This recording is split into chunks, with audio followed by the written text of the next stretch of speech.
तेरा वैभव अमर रहे माँ, हम दिन चार रहें न रहें। दरअसल में इस पंक्तियों को इस वक्त उद्धृत करने की आवश्यकता इसलिए है क्योंकि इस वक्त हमारे साथ एक विशाल शख्सियत विकास वैभव जी मौजूद हैं। अगर आप इनके नाम को देखेंगे और समझेंगे तो नाम ही बड़ा अद्भुत है, विकास और वैभव। यानी विकास के माध्यम से न सिर्फ बिहार बल्कि पूरे राष्ट्रीय स्तर पर ख्याति पाने वाले विकास वैभव जी, आपका बहुत बहुत स्वागत है। जी धन्यवाद। विकास जी, एक बड़ी अच्छी पंक्ति है कि जो पहुंच गए हैं मंजिल पे उनको तो नहीं है नाजे सफ़र, दो कदम अभी जो चले नहीं रफ्तार की बातें करते हैं।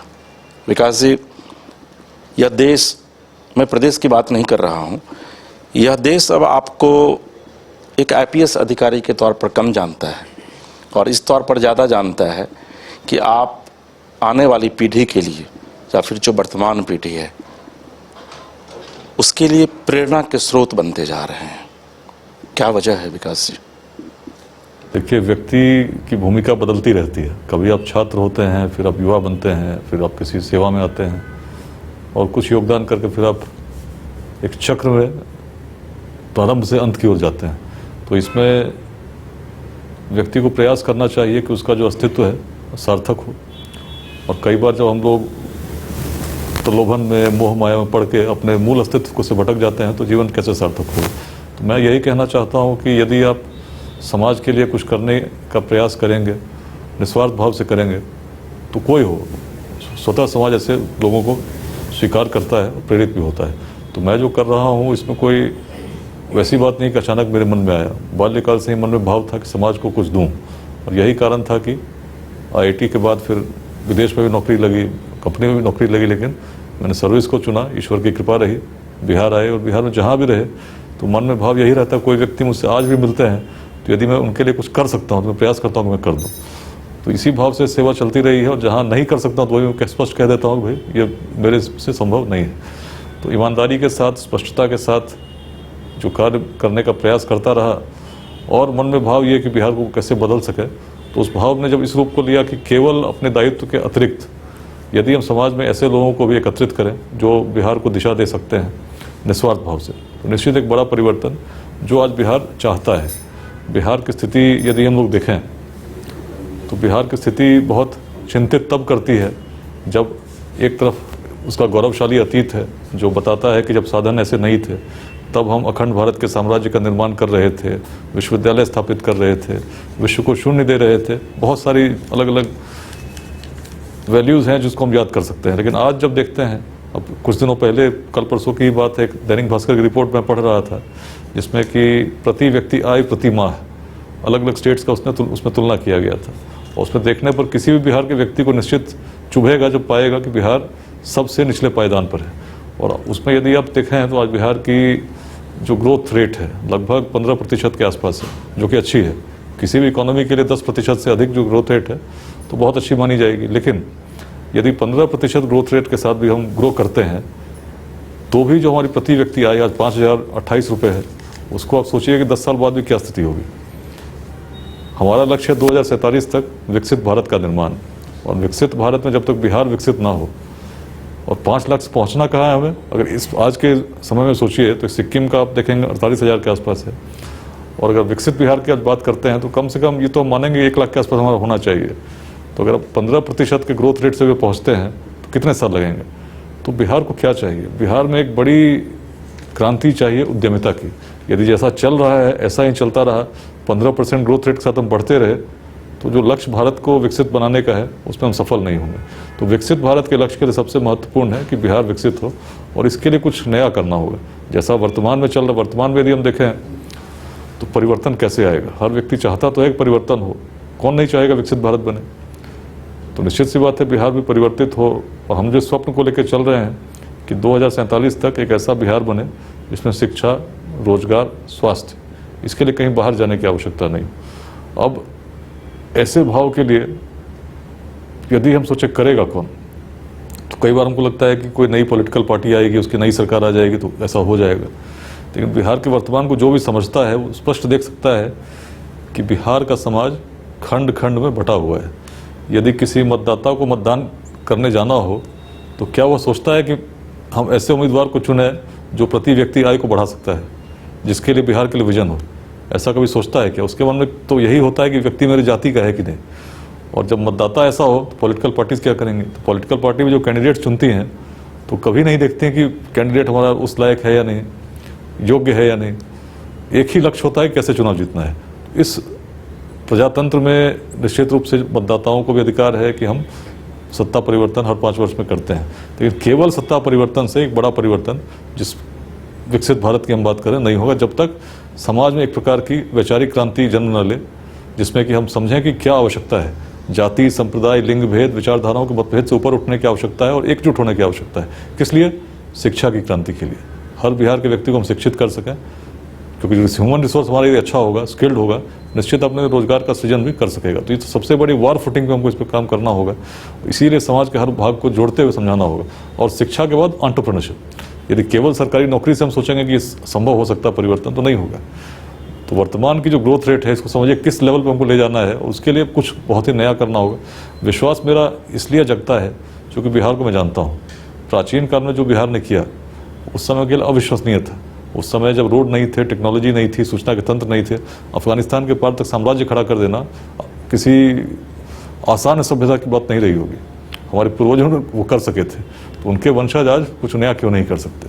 तो आज जब हम जाते हैं बाहर, सुनते हैं बिहारी गाली बन के रह गया है, तो उसमें हमें सोचना होगा कि हम जब तब ऐसा कर सकते थे तो आज क्यों नहीं कर सकते। तो आज सबसे बड़ी बाधा व्यक्ति को व्यक्ति से जो तोड़ती है, इस प्रकार के जो छोटे छोटे खंड में हम बढ़ते हैं, तो कहाँ ऊर्जा लगानी है सोच कर हम चलेंगे, निश्चित बिहार बदलेगा। इसी में एक बड़ा अभियान जो मन की बात है बहुत शुद्धता के साथ, स्पष्टता के साथ बताने का प्रयास करता हूँ। और अच्छी बात है कि बहुत लोग आज इस भाषा को समझ रहे हैं।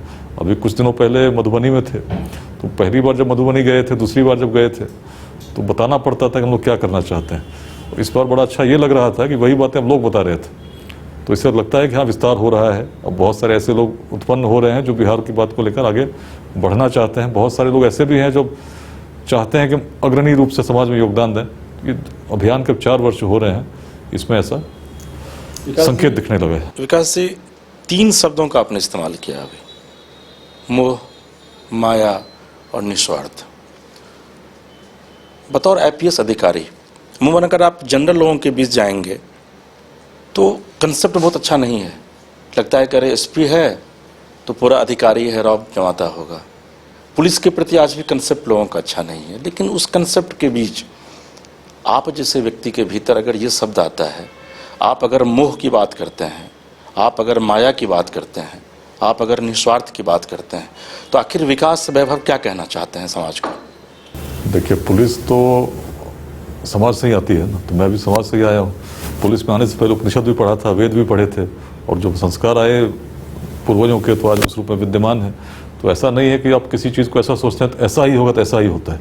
पुलिस में बहुत सारे अधिकारियों को मैं जानता हूँ जो बहुत धार्मिक हैं, जो ईमानदारी की जिस सीमा को आप कह सकते हैं उस सीमा तक ईमानदार हैं और रहे हैं। अनेक लोग हैं जो निश्चित रूप से भ्रष्टाचार में लिप्त होते हैं, उनके कारण छवि खराब होती है। लेकिन इसका मतलब ये नहीं कि बहुत बड़ी संख्या में ऐसे लोग हैं। बहुत बड़ी संख्या में ऐसे लोग हैं जो ईमानदारी के साथ भी काम कर रहे हैं, इसीलिए सिस्टम चलता भी है, बहुत सारी चीज़ें चल रही हैं। तो हमको देखना ये होगा कि यदि राष्ट्र को आगे बढ़ाना है तो किस प्रकार के लोगों को सही दायित्व मिलना चाहिए। यदि सरकार के स्तर पर आप देखेंगे, अपराध नियंत्रण की जब बात बिहार में होती है तो क्यों हुई थी? 2005 से पहले या उससे बाद जो हम बात करते हैं बड़ा चेंज आया था, तो क्यों हुआ था? तो उसमें देखेंगे कि बहुत सारे ऐसे अधिकारी स्वतंत्रता के साथ काम कर रहे थे, निष्पक्षता के साथ काम कर रहे थे। और इसलिए जब भी मुझसे पूछा जाता है कि भाई अपराध नियंत्रण कैसे हो, मैं तो यही कहता हूँ सिंपल स्पष्ट कि यदि आप ऐसे पुलिस अधिकारियों को पदस्थापित करेंगे जो निष्पक्ष हो और कर्तव्यनिष्ठ हो, तो निश्चित एक क्राइम कंट्रोल हो जाएगा। लेकिन यदि पुलिस में किसी प्रकार का भाव आ गया कि मुझे इसमें कुछ लाभ होना चाहिए, किसी से उनकी साठगांठ हो गई, किसी के इन्फ्लुएंस में आके उन्होंने जो सही करना था नहीं किया और गलत का निर्णय लिया, तो ऐसे में कहाँ क्राइम कंट्रोल होगा। तो बहुत स्पष्टता के साथ बहुत ऐसा करते हैं। तो मोह, माया या स्वार्थ जो है, इनसे तो हर व्यक्ति को परे होना इसलिए चाहिए क्योंकि जब व्यक्ति को बड़ा चित्र दिखने लगता है तो लगता है कि हम क्या हैं, हम तो क्या कर रहे हैं। अभी परसों मैं था समस्तीपुर में, और 2 दिन पहले एक डॉक्टर साहब मिले थे, बड़े स्वस्थ थे, अच्छे से उन्होंने स्वागत भी किया, उन्होंने कहा हम अभियान में आपका साथ देंगे। अचानक कल पता चला कि नहीं रहे। तो जीवन तो बड़ा क्षणिक है, कौन कब तक है नहीं है किसी को ज्ञात नहीं है। तो आदिशंकर ने कहा है ना, भज गोविंदम गोविंदम भज मूढ़मते संप्राप्ते सन्निहिते काले नहीं रक्षती दुकर्ण करने। मतलब आप जीवन में कब काल आएगा ये तो बता के आएगा नहीं। तो जो भी आप कर रहे हो उसकी सार्थकता तब है जब जो भी आप करते हैं अगले पल भी अगर मृत्यु आए तो आपके मन में ये भाव रहे कि जो मैंने किया है सही किया है और मेरे मन में कोई प्रकार का क्षोभ नहीं है। लेकिन विकास जी, आपको लगता है कि माया से निकलना इतना आसान है? क्योंकि जो मायापति थे राम, वो भी मरीचिका रूपी माया के चक्रव्यूह में फंस गए। देखिए, आसान तो जीवन रूपी यात्रा तो स्वयं में आसान नहीं है। हर समय पर संघर्ष है, प्रलोभन है, बहुत तरह की चीज़ें हैं। लेकिन व्यक्ति को अपने मूल अस्तित्व को समझना चाहिए और जीवन रूपी यात्रा का जो आधार है क्यों है इस पर हमेशा चिंतन करते रहना चाहिए। तो इस प्रकार से जो दिग्भ्रमित होने की स्थिति है उसमें आप बचेंगे। विकास जी, अभी आप बात कर रहे थे कि 2047 तक बिहार के विषय में, अमूमन जनरल लोग कहते हैं आपके विषय में कि प्रधानमंत्री का जो विजन है कि 2047 तक भारत को आत्मनिर्भर बना देना है, विकास जी उस रास्ते पर चल पड़े हैं। क्या यह माना जाए कि विकास जी को मोदी अच्छे लगते हैं और मोदी का विजन अच्छा लगता है? तो विजन अच्छा कहीं से भी तक से ऋग्वेद में क्या कहा गया, आनो भद्रा कृत्वो यंतु विश्वतः, अच्छे विचार हर तरफ से मेरे पास आए। तो यदि 2047 की प्रधानमंत्री जी बात करें, इससे अच्छी बात क्या हो सकती है कि भारत की स्वतंत्रता के 100 वर्ष पश्चात एक विकसित राष्ट्र हो। तो मैं तो अपनी भूमिका देख रहा हूँ, मैं तो बिहार से हूँ। जब तक बिहार विकसित नहीं होगा तो भारत कैसे विकसित होगा? तो यदि प्रधानमंत्री जी का जो सपना है, निश्चित हर भारतीय का सपना है, हर भारतीय चाहता है कि भारत विकसित हो, तो इसमें सभी को अपने स्तर से प्रयास करना चाहिए। तो मैं जिस प्रकार से प्रयास कर रहा हूँ, तो बिहार जो आज भारत के लिए एक समस्या बन चुका है, पिछड़ा है आज विकास के क्षेत्र में, बहुत सारे क्षेत्रों इंडिसेस को देखते हैं तो आपको मन में लगता है कैसे चीज़ें बदलेंगी, उसको बदलने का मैं प्रयास कर रहा हूँ। और मुझे विश्वास है कि निश्चित रूप से जब बिहार बदलेगा तो भारत के जो विकसित होने का स्वप्न है उसको तभी हम पूरा कर सकते हैं। तो बिहार ने उस बड़े एक ऐतिहासिक कालखंड में भारत का नेतृत्व किया है। भारतीय संस्कृति में बिहार की बड़ी भूमिका रही है। और यदि बिहार को उस रूप में देखें कि हम क्यों तब कर सके थे, तो हम पाते हैं वेदांत की भूमि थी, जिसमें भेदभाव था ही नहीं। जातियाँ बिहार में तब भी थीं, लेकिन अपवाद आप देखेंगे उस प्रकार का जातिवाद अगर रहा होता तो न तो नंद वंश का उदय होता, आचार्य चाणक्य भी चलते तो शायद चंद्रगुप्त की जाति खोजते। तो हम अलग लोग थे तभी वैशाली स्थापित कर सके। तो इस भाव को आज हम कहीं ना कहीं भूल जाते हैं। और आज उस प्रकार के जब संघर्ष में उलझते हैं तो हम पाइए वही लोग जो कभी कुछ नया कर रहे थे आज सबसे पीछे आ गए। विकास जी, आपको लगता नहीं है कि आपकी जो सरकार है बिहार की, नीतीश जी, वो कहते हैं कि 20 साल में मैंने बिहार को बदल दिया है, बिहार विकास के रास्ते पर सिर्फ चल ही नहीं पड़ा है बल्कि रफ्तार पकड़ रहा है। आप अपनी ही सरकार को चुनौती दे रहे हैं यह कह करके कि भाई बिहार विकास नहीं कर रहा है, हमको बिहार का विकास करना है।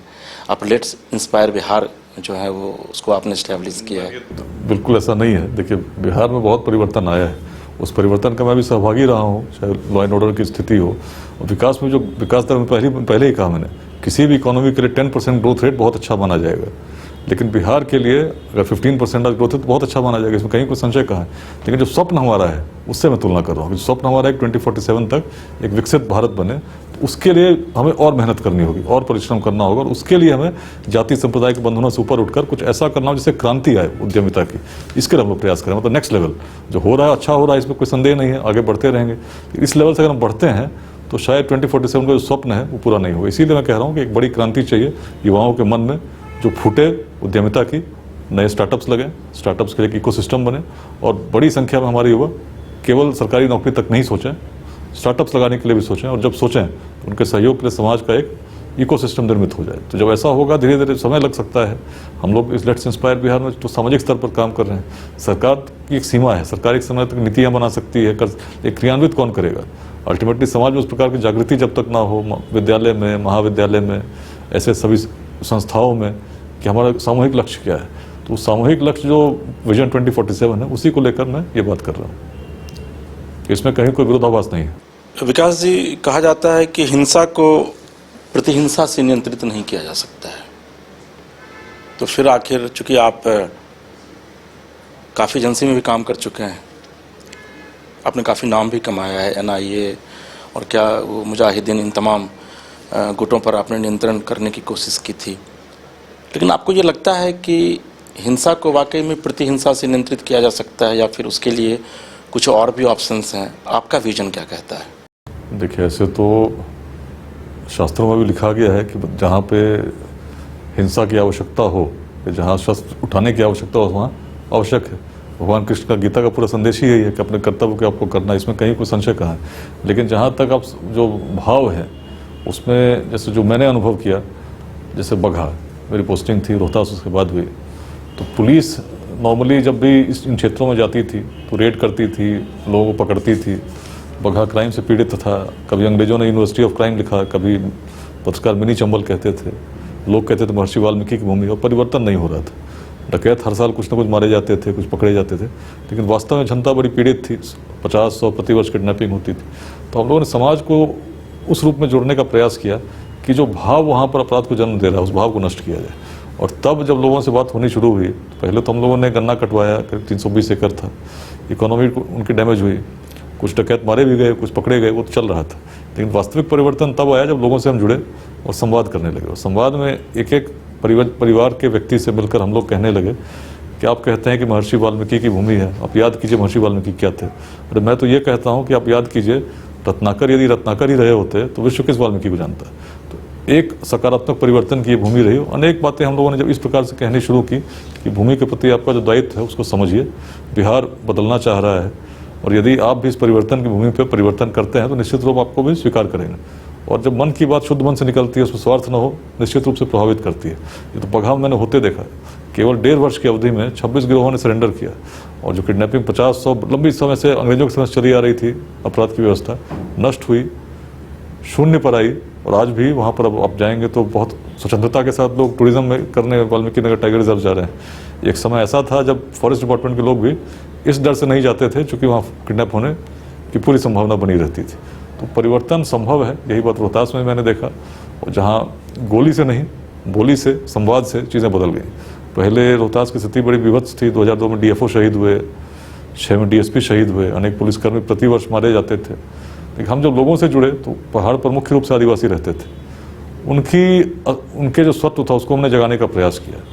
रोहतास किले को अपने उद्गम स्थल मानने वाले जो राव लोग थे, खरवार लोग थे, उनसे हम लोगों ने बातचीत करनी शुरू की कि आपके पूर्वज इतने यशस्वी थे, उन्होंने ऐसे कीर्तिमान को तब स्थापित किया जब ऐसे संसाधन नहीं थे।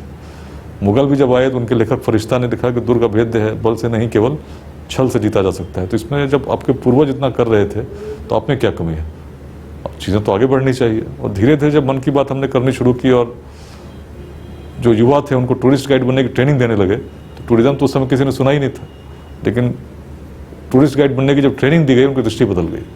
और उग्रवादियों का सस्वर विरोध हर गांव में होने लगा। और इस प्रकार से होने लगा कि उग्रवादी बाध्य हो गए, उनको भी सरेंडर करना पड़ गया। तो मैंने ये देखा कि जो चीज़ों को लोग असंभव मानते थे तो मेरे आंखों के सामने संभव होते मैंने देखा है। और बिहार में यदि आज बात करें तो हम लोग कह सकते हैं कि विकसित बिहार कैसे बनेगा। बिहार में बड़ी संख्या में लोगों को पलायन करना पड़ता है एक छोटे से रोजगार के लिए। और मैं कह रहा हूँ एक स्वप्न जिसमें किसी को उसकी आवश्यकता नहीं, ये संभव है यदि हम जाति संप्रदाय के भेदों से ऊपर उठकर सही दिशा में ऊर्जा को अपने लगाएंगे, निश्चित रूप से कर सकेंगे। और इसी हम लोग क्रमबद्ध तरीके से बढ़ना चाहते हैं। विकास जी, कहा जाता है कि वाणी ब्रह्म है, जो हम आप बोलते हैं वो ब्रह्म उसको अडॉप्ट करता है। क्या ये माना जाए कि विकास जी लेट्स इंस्पायर बिहार के माध्यम से कृष्ण की कुटिल रणनीति और राम का आदर्श, इस दोनों को भी उतारने की कोशिश करेंगे? लेकिन मैं तो निमित्त मात्र हूँ। मेरे मन में भाव है कि बिहार अच्छा हो, अस्तित्व जब तक उसको सार्थक करने का प्रयास कर रहा हूँ। बचपन में ही भोपाल में थे, बच्चों ने वहाँ बिहारी बोल के चिढ़ाया था, और तभी से एक बात मन में चुभने लगी कि बिहारी शब्द तो सम्मान का प्रतीक होना चाहिए, अपमान का सूचक कैसे बनेगा। तभी से कहीं ना कहीं मैंने अपने लिए नियति मान ली कि अपने जीवन काल में यदि बिहारी शब्द को पुनः सम्मान का प्रतीक बना सका तभी अपने जीवन को सार्थक मानूंगा। तब से यात्रा चल रही है, बहुत सारे अनुभव हुए। IIT गए, पेपर लीक हुए थे, केंद्र बिहार था। IIT पहुँचे, घर नहीं जा पाते थे, बेगूसराय मुकाम पकड़ के शादी होती थी, घर से मना किया जाता था। तो बहुत भाव ने उस समय मन को इस प्रकार प्रभावित किया कि और संकल्पित होता गया कि बिहार में परिवर्तन का एक वाहक बनने का मैं प्रयास करूंगा। और तब से जब सर्विस में आए, ईश्वर की कृपा रही, बिहार में सेवा देने का अवसर मिला। तो जहाँ भी रहे, यदि किसी ने कहा कि कोई असंभव है तो वहीं पर मैं उसके आगे बढ़ना चाहता हूँ कि इसको निश्चित रूप से परिवर्तन संभव है, इसको हम कर सकते हैं। तो चैलेंज लेना, किसी चीज़ को उस रूप में चुनौती के रूप में लेना और फिर पूरा प्रयास करना कि इसको हम ठीक करें। तो 2 जगह तो मैंने देखे, बड़े आश्चर्यजनक परिणाम मिले। आज भी लोग स्वीकार करते हैं दोनों जिलों में। अन्य जिलों में भी जहाँ रहा तो निष्पक्ष रूप से, पारदर्शी रूप से पुलिसिंग जिससे कि आम जनता को न्याय मिल सके। इसको जब करने का मैंने प्रयास किया तो आप पता कर सकते हैं जहाँ भी रहा होऊंगा तो किस प्रकार से आम जनों को उसमें थानों में जो रिलीफ मिलना चाहिए उसमें कार्य होते थे, या पुलिस पब्लिक के बीच की जो दूरी है उसको किस प्रकार से पाटने का जो काम है संवाद के माध्यम से, चाहे भागलपुर रेंज में रहा, मुंगेर रेंज में रहा, करने का प्रयास कर। छोटे प्रयास है लेकिन उसका असर एक आम व्यक्ति के लिए बहुत बड़ा है। यदि पुलिस के ऊपर का पदाधिकारी ईमानदार हो तो थाने में जाने में उसका डर अपने आप समाप्त हो जाता है। तो बहुत सारी चीज़ें हैं जिसको हम कर सकते हैं और इसको एक बड़े स्तर पर मैं करना चाहता हूँ। विकास जी, जब आपको लोग देखते हैं, आपकी शालीनता को, आपकी सहनशीलता को, कहा यह जाता है, क्योंकि आप तो बहुत ज्ञानी हैं, सनातन कहता है कि राम के जीवन में क्रोध नहीं था और यही वजह है कि वो सर्वज्ञ हो गए। विकास जी के जीवन में क्रोध है क्या? क्रोध किसी न किसी कारण से आ सकता है, लेकिन क्रोध पर नियंत्रण करना हमारा दायित्व हो सकता है, कर्तव्य हो सकता है, तो करना चाहिए। तो क्रोध में कई बार आदमी कुछ ऐसा कर जाता है जो उसे नहीं करना चाहिए। तो क्रोध कहीं भी उस रूप में, क्रोध का आना स्वाभाविक है। जैसा आप चाहते हैं ऐसा नहीं हुआ तो आप चिंतित होंगे, क्रोधित हो जाएंगे, कुछ ऐसा होगा। लेकिन व्यक्ति तभी आगे बढ़ता है जब उसमें नियंत्रण पा सके। तो इस पर नियंत्रण पाने का प्रयास करना चाहिए। लेकिन ऐसा मैं कहूँ क्रोध नहीं होता तो ऐसी गलत बात होगी। निश्चित रूप से जो हर सामान्य व्यक्ति के साथ होती है, मेरे साथ भी ऐसी भावना होती है। लेकिन निश्चित रूप से प्रयास करता हूँ कि, और जब वैसा प्रयास हो, उसमें आपके मन में जब शास्त्रों का भाव जगे, इस प्रकार का भाव जगे, मैं निमित्त मात्र हूँ, मेरा जीवन जो है उस प्रकार से एक यात्रा है जो गतिमान है, कहीं लक्ष्य की ओर हम बढ़ रहे हैं, और तब एक मन में निस्वार्थ भाव जगता है। जैसे आपको जब आदि शंकर की हम लोग बात कर रहे थे, आदि शंकर जब काशी पहुँचे थे, उन्होंने देखा एक पंडित अपने शिष्यों को पढ़ाए जा रहे हैं और पाणिनि का अष्टाध्याय पे पूरे परेशान थे कि मेरे शिष्य अच्छे से ग्रहण क्यों नहीं कर रहे। उसी समय आचार्य शंकर ने देखा कि जो व्यक्ति हैं तो पता नहीं कब तक रहेंगे, तभी उनके मुंह से निकला कि भज गोविंदम, भाई तुम अपने जीवन में जो लक्ष्य है उसको स्पष्ट समझो कि क्या है। और लक्ष्य केवल जो हमको लगता है कर्मकांड या बाहरी जो चल रहा है वही नहीं है, अपने स्वयं को समझना, अस्तित्व को सार्थक करना, निश्चित रूप से इस पर हमें चिंतन करना चाहिए। लेकिन सर, उसी बनारस में, चूँकि मैं भी बड़ा आध्यात्मिक हूँ, बहुत पूजा पाठ करता हूँ, धर्म के प्रति बहुत रुचि है, तो उसी काशी में जो है सो आदि शंकराचार्य जी ने जब लोगों को यह कहा कि भाई आपके भीतर शंकर है, तो मैंने पढ़ा है कि जब वो एक जगह पर जा रहे थे तो सफाई वाला जो है वो जा रहा था। प्रकरण है और इसमें मैं बिहार की भूमिका मानता हूँ। इसमें देखिए, इसमें जो आदि शंकराचार्य चले दिग्विजय यात्रा पर, तो काशी पहुँचे तो सभी लोग जानते हैं। तो आदि शंकर सोचिए, इस समय उनके मन में भाव था कि सारा ज्ञान मुझे मिल चुका है, भगवत गोविंद पाद ने उन्हें सर्टिफाई कर दिया होगा कि अब तुम दिग्विजय पर जा सकते हो। तो अब जब निकलते हैं और जब काशी पहुंचते हैं तो शिष्य कह रहे हैं कि भाई परे हटो, परे हटो। तो शंकर भी देखते हैं क्यों कहा जा रहा है, तो देखा कि चांडाल आ रहा है, तो चांडाल से वो भी कहते हैं परे हटो। और तब चांडाल बिल्कुल खड़ा हो जाता है और चांडाल पूछता है कौन हटे, शरीर या आत्मा। तो शंकर बड़े, अब चांडाल को देखते हैं, बड़े वो भी आश्चर्यचकित हो जाते हैं, इस चांडाल में ऐसा ज्ञान कैसे है। इसने तो मेरी आंखें खोल दी। मैं आचार्य शंकर हूँ, मैं दिग्विजय यात्रा पर निकला, लेकिन मेरे मन में भी कहीं ना कहीं एक भेद था एक चांडाल के प्रति, जो नहीं होना चाहिए था, क्योंकि चांडाल भी तो उसी ब्रह्मकांश है। कहा जाता है कि चांडाल शिव ही थे वो। और तब उन्होंने चरण धरे, उन्होंने कहा कि आप ही साक्षात शिव हो, और मेरे मन के भ्रम को आपने आज नष्ट कर दिया। वहीं से आचार्य शंकर की अगली छवि हमारी बढ़ती है। जो अद्वैत वेदांत को लोग बात करते हैं तो कहीं ना कहीं आदि शंकराचार्य को उस प्रकरण से हम लोग और बड़ा व्यक्तित्व मान सकते हैं। और उस रूप में अब सोचें कि चांडाल के मन में जो विचार है कैसे आया, तो विचार देने की भूमि तो अपने बिहार की भूमि रही है। वेदांत का जो दर्शन है वो तो बिहार में उत्पन्न हुआ है। तो चाहे चांडाल के मन में जो भाव आया तो उसकी जननी तो बिहार ही थी। और शंकर भी जिस वेदांत के संदेश को लेकर पूरे भारत में उन्होंने भ्रमण किया, मठ स्थापित किया, तो संदेश तो यहीं का था। लेकिन हम लोग अपने संदेश को आज भूल गए। बुद्ध को भी ज्ञान की प्राप्ति यहीं हुई थी, गौतम भी आकर बुद्ध यहीं बने। और तत्व सिद्धांत अनेक यहीं बिहार जननी रही है, भारत की संस्कृति में बड़ी महत्वपूर्ण भूमिका रही। सर आज भी कुछ नया करने की आवश्यकता है। सर, जो समय का अभाव है, लेकिन बातें आपसे बहुत करनी थी, लेकिन वक्त इजाज़त नहीं दे रहा है ज़्यादा बात करने की। लेकिन एक सवाल है मन में कि ये लेट्स इंस्पायर बिहार, ये शुरू तो 4 साल पहले हुआ है, लेकिन ये रुकेगा जाकर कहाँ? ये तो यात्रा है जो चलेगी। हमारा लक्ष्य है 2047, जिसमें कि एक विकसित बिहार बने। मतलब बिहार के गौरव को पुनः स्थापित करना, बिहार को उस रूप में देखना जिसमें हर बिहारी, हर बिहारवासी बिहार में रोजगार प्राप्त कर सके और बिहार आगे बढ़े, यही उसका लक्ष्य है। तो एक समय के हिसाब से अगर हम देखें तो 2047 का लक्ष्य लेकर इसमें हम लोग चल रहे हैं। और बाकी तो बिहार को आगे बढ़ाना हर व्यक्ति का दायित्व है। यात्रा बिहार को और अग्रणी ले जाने के लिए आगे भी गतिमान रहेगी। लोग कहते हैं कि विकास वैभव जी राजनीति में भी आएंगे आने वाले दिनों में, क्या सोच रखते हैं? देखिए, राजनीति को मैं एक अच्छा माध्यम मानता हूँ परिवर्तन का। जैसे मैंने पहले भी कहा कि जब भी परिवर्तन की बात होती है तो लोग सोचते हैं कि राजनीति में ही परिवर्तन संभव है, लेकिन बिहार के वर्तमान समाज की दशा को देख के कैसे भला संभव होगा राजनीति से, जब तक एक बड़ा परिवर्तन बिहार में नहीं होता। तो मैं तो छोटा सोच रखता ही नहीं हूँ। मेरे गाँव का नाम भी बीहट है, जहाँ से मैं आता हूँ, तो बीहट का नाम गंगा के बीहट तट से पड़ा है। तो बड़ी सोच जो राष्ट्रकवि दिनकर की सोच है, उसी को लेकर कहीं ना कहीं आगे चलता हूँ। तो मुझे लगता है केवल राजनीतिक परिवर्तन से बिहार तब तक नहीं बदलेगा जब तक व्यापक सांस्कृतिक, सामाजिक और शैक्षणिक परिवर्तन बिहार में नहीं हो। इसलिए मैं बड़े प्रयास में लगा हूँ। राजनीति में अच्छे लोग आने चाहिए, इसमें कोई संदेह नहीं है, संशय नहीं है, लेकिन केवल कुछ अच्छे लोगों के आने से बहुत बड़ा परिवर्तन होता हो मुझे दिखता नहीं, इसीलिए बड़े प्रयास में। लेकिन विकास जी, आपको लगता नहीं है कि सत्ता जब जब आई है तो साथ में अहंकार को लाता है? देखिए, कुछ भी सत्ता हो, धन हो, कहीं ना कहीं मन में अहंकार तो लाता है, लेकिन व्यक्ति को जब भी इस प्रकार का भ्रम हो जाए, एक तो शमशान चले जाना चाहिए, देखना चाहिए भाई कौन। दूसरा, कभी ऊपर आप आसमान को देखिए, आपको अपने अस्तित्व का खुद स्वयं समझ में आ जाएगा आप क्या है। इतने बड़े ब्रह्मांड में आपका अस्तित्व क्या? कई बार लगता है कि हम बहुत बड़े हैं, बट क्या है, तो इतना बताना काफ़ी। चलिए सर, समय इतने की इजाज़त देता है, लेकिन चलते चलते एक बड़ी अच्छी पंक्ति दिनकर जी की है आपके लिए। शांति नहीं तब तक जब तक, शांति नहीं तब तक जब तक सुख भाग न नर का सम हो, नहीं किसी को बहुत अधिक तो नहीं किसी को कम हो। मुझे लगता है कि आप दिनकर जी की इन्हीं पंक्तियों को लेकर संभवतः अपने जीवन में आगे बढ़ रहे हैं, और हमारी भी पूरी शुभकामनाएं हैं कि लेट्स इंस्पायर बिहार के माध्यम से न सिर्फ बिहार के लोग जगे, बल्कि आने वाले दिनों में आपका यह let's inspire Bihar, let's inspire India हो जाए। बहुत बहुत धन्यवाद आपको। तो फिलहाल अपने सहयोगी कैमरा पर्सन के साथ साथ इसके राजीव को दीजिए इजाज़त, और आप देखते रहिए न्यूज़ 22 को। नमस्कार।